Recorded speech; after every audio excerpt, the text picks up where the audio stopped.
Savings account. Savings bank account is generally opened in a bank by a salaried person or the person who has a fixed regular income. This facility is also provided to the senior citizen, pensioners, or the students.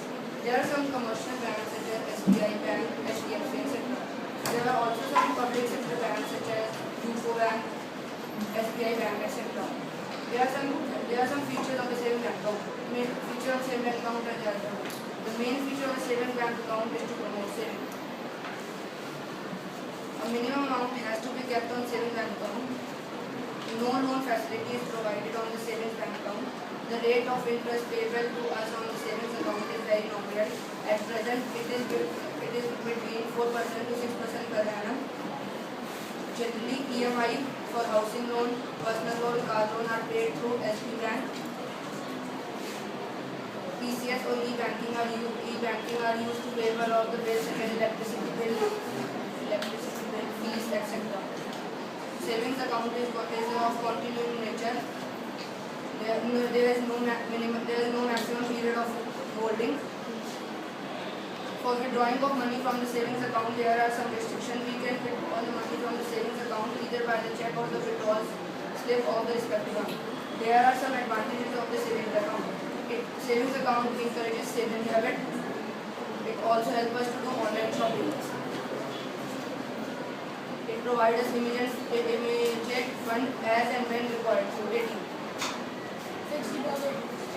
Fixed deposit is a financial instrument which is provided by Indian banks. It provides a higher rate of interest compared to savings account. Some restrictions are made for such as money cannot be withdrawn before the time period. The money increases by the rate of interest. The rate of interest, minimum rate of interest of an FD account is 4% and maximum rate of interest for an FD account is 11%. The money can be invested for minimum 15 days, for minimum 5 days, and can at maximum 10 years. Recurring deposit. Recurring deposit are special kind of term deposits offered by the banks in India which help people with the regular incomes to deposit a fixed amount every month and earn the interest.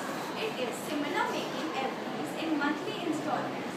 This deposits matures on a specific date in future along with all the installments made every month.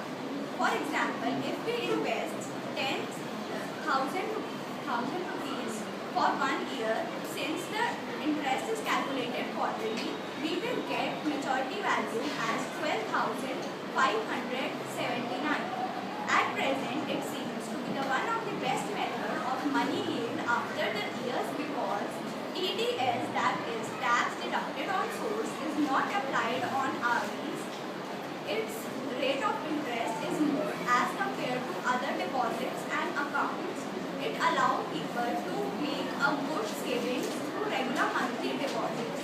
For example, lower class people and middle class people cannot get a good sum suddenly. But if they have RDs, they can deposit a fixed amount every month and make up a good sum. For example, you see that in 1 month, in 1 year, we can make 12,579 rupees. So in 2 or 3 years, people can build up a good sum.